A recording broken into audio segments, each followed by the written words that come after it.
Alrighty, welcome back to the channel. In this 4-part series, we will explore the Marauder's life, our favorite Moony, Padfoot, and Prongs, and not so favorite, I'm side-eyeing you, Wormtail. As always, spoilers ahead. You know the spiel. Do not proceed if you don't want any part of the books or movie warned. You've been sternly warned. With that being said, let's explore how our Marauders lived and died. When you think about it, aside from Voldemort's quest for power, most of the Harry Potter story really starts and ends with the Marauders and their times at school, their friendship and enemies they made along the way. Starting with his father, James, his father's best friends, Sirius and Lupin, the friend who ultimately betrayed them all, Peter. And there's also Snape, not as one of them, but as their frequent victims. Snape, whose bitterness and pain influenced his every choice. The Marauders were bound for life, their fate tied into one another much more than they could have imagined. From the moment James laid eyes on Lily and clashed with Snape on the train, falling for Lily and hating Snape, here again we can see echoes in Harry's life, just as his feud with Draco. The Marauders' lives, their treatment of Snape, and the consequence of their action are more than just backstories and are worth exploring. Today, we'll be exploring the life and death of Remus Lupin, the last one to die. We all know Professor Lupin. He was the best defense against the dark arts teacher. But who was Remus Lupin? Soulless, evil, deserving nothing but death. These were the words of Remus' father when describing Fenrir Greyback. We know how it ended, but how did it start? Remus Lupin wasn't always a werewolf. He was born from a wizard father and a muggle mother. By a series of unfortunate events, during the rise of Voldemort, his father Lyle was called to the ministry to help out.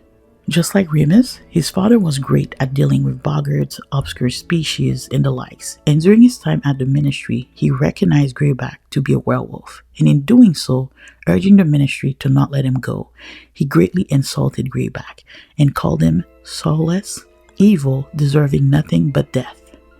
Unfortunately, Greyback escaped for his word, wanting to punish Lyle, attack beloved Remus just before his 5th birthday. Remus survived the attack, but was bitten. It was clear that Remus would never have a normal life. He was a werewolf now, and to protect his secret, his family moved town to town, keeping him home and isolating him. Now, while Remus was young, it was easy for his parents to control him, locking him in a room and putting in silencing spells. And just before his 11th birthday, here entered Dumbledore, proposing to his family that Remus could go to school. They would take some precaution. Albus Dumbledore had commissioned the Shrieking Shack to be built in Hogsmeade, encouraging the rumors that he was hunted and the only entrance remained on Hogwarts grounds. And the year Lupin would come to school, the Whomping Willow would be planted over the entrance. This would be where Lupin would go to safely transform on full moon. So arrived a Remus, friendless, with a heavy secret, with an opportunity to have as normal of a life as he could under these circumstances. At Hogwarts, as we know too well, Remus becomes best friend with James, Sirius, and Peter Pettigrew. Lupin wanted to be accepted and loved, and that is what he had for the first time in his life. And despite Lupin's incredible ability to be the most level-headed, the most matured, and the most empathetic in the friends group, Lupin lacked courage at times. This will be a recurring theme in Lupin's life, unfortunately. Victimized at such a young age for something he had nothing to do with, here were 3 friends who discovered his very little problem in their second years and still accepted him. And so from their 5th years onwards, because it took this long to figure out the Animagi spell, Moony, Wormtail, Padfoot, and Prongs roamed the school every full moon. The best years of his life, despite his guilt towards Dumbledore, who had risked everything to get him into school. Lupin's courage continued to fail him when facing his best friend when he came to Snape. He did not stop his friend's bullying, and in his silence, he was complicit in fueling Snape's hatred toward the group. When they were 15, Snape was highly suspicious of Lupin's condition and wanted to find a way to get his tormentors in trouble, and also perhaps in the hopes of convincing Lily that James was not as great. He gets pranked by Sirius, who told him how to get under the Whomping Willow, and at the end of the tunnel, he would know the truth about Lupin. This prank came at great cost, almost costing Snape his life. But worse for Lupin, Snape now knew that Lupin was a werewolf. He was ordered by Dumbledore to keep quiet about it. This only added fuel to the fire between Snape and the group. Lupin's life, as tragic as it already was, despite these blissful years in school, happy and surrounded by loving friends, found himself very alone once again. Within a few years after graduating, when Lupin was around 21, on the same night the Dark Lord fell, he lost James, Sirius, and Peter Pettigrew. James and Lily were murdered by Voldemort, and as he and everyone else thought that Sirius was a secret keeper for the Potters, he believed Sirius to have betrayed them, and losing his mind when Wormtail went after him, had blown him up and only a finger was left of him. And just like that, with Voldemort gone, the Order of the Phoenix disbanded, Lupin was alone, forgotten, and grieving, back to trying to make ends meet. Dumbledore, desperate to find a defense against the dark art teacher, turned to Remus Lupin. It wasn't hard to convince Lupin. The newly discovered Wolfsbane potion was very complicated and the ingredients difficult to obtain without outing him as a werewolf. But with the potion master at Hogwarts, he would be able to provide him with unlimited potion to help him every full moon. And so, in Prisoner of Azkaban, Lupin is given a golden ticket once more. He gets to meet Harry. He is beloved by all the students, and despite Snape's disdain towards him, he now has access to the Wolfsbane's potion. But just like when a young Lupin was prefect and did nothing to temper his friends bullying Snape, the adult Lupin did nothing to try to stop his remaining friend, who now was an escapee from Azkaban. And even after Sirius being sighted in Hogsmeade, and then again inside the boys' dormitory overrun with a knife, and despite Lupin thinking that Sirius was the one who had betrayed them, he kept quiet. But as we know, in Prisoner of Azkaban, Lupin figured out the truth when checking the Marauders map after seeing Sirius and Lupin on the grounds.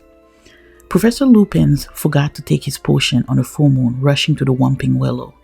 And on the night when all the Marauders were back in the shrinking shack, Harry as a standing for his father James, everything came to light. For once, everything was about to be resolved. Sirius' name would be cleared, Peter Pettigrew would be punished for his crime, and Snape showed up, blinded by his anger, almost ruining everything. At their exit of the tunnel, as he had forgotten to take his potion, he transformed into a full-size werewolf at the side of the moon, allowing Peter to escape as Wormtail.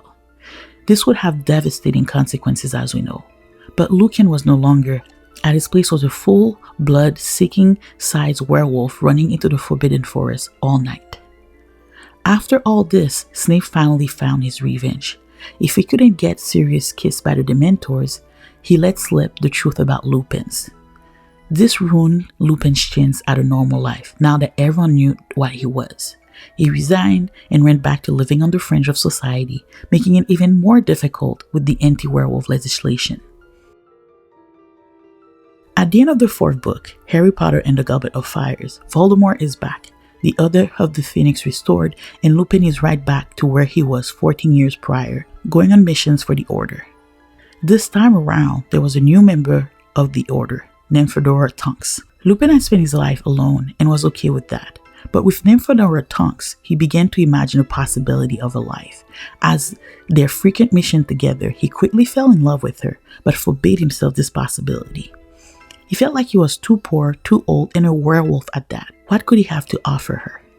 But after Bill's attack at Hogwarts by Greyback and seeing Fleur's unflinching love despite him being disfigured, he gave a chance to their love, as Tonks was in love with him too. So Lupin got married, and despite his courage, one more time, almost abandoning him when he found out that Tonks was pregnant, he and she welcomed their son, Edward's Teddy Lupin.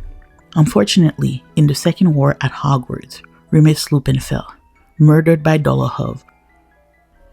In the end, Lupin's life was a miserable one, highlighted by intense moments of happiness that he hung onto. His years at Hogwarts were made to truly be his best years of his life. He was no longer alone, he met friends who were as mischievous as him, and so they became the Marauders. Lupin was always the most reasonable of the group. He was calm, fair, and always tried and failed at tempering his rambunctious friends. He was very tolerant. He hated being a werewolf, and he tried to guide Harry the best he could for a whole year, and he taught him one of the most crucial spells to protect him against the Dementors. He finally reunited with Sirius, and he also lost him for good a couple of years later. Despite this, Lupin lived a full life, longer than all the other Marauders. He lived the longest until he was 38 years old. He fell in love, he got married, and just like James, he got to have a son. We know he did not survive the Second War, but he did leave a legacy free of the werewolf gene.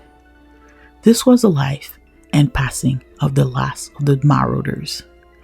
Let me know what you think in the comment below. Did I forget anything? What do you think of Lupin's life?